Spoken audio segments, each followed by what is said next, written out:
আসসালামু আলাইকুম। গবেষক পরিসংখ্যানের মাধ্যমে পপুলেশন এবং স্যাম্পল গবেষণা ও বিশ্লেষণ করে সিদ্ধান্তে পৌঁছায়। তাহলে পপুলেশন এবং স্যাম্পল কি?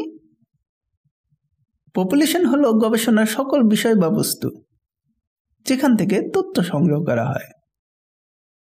এখানে সকল বিষয় বা বস্তু মানে অনুসন্ধানের অন্তর্ভুক্ত সকল তথ্য, যেমন জনগণ, উচ্চতা, ওজন, রং, ওষুধের ইফেক্ট ইত্যাদি।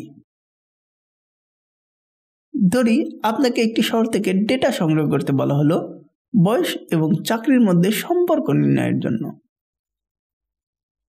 তাহলে ওই শহরে বসবাসরত প্রত্যেক লোকই হলো পপুলেশন।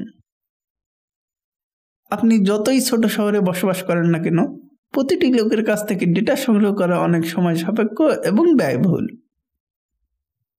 এজন্যই আমরা সিদ্ধান্তে পৌঁছানোর জন্য স্যাম্পল ব্যবহার করি। স্যাম্পল হলো পপুলেশনের উপসেট, যা পপুলেশনের সকল বিষয়কে প্রতিনিধিত্ব করে।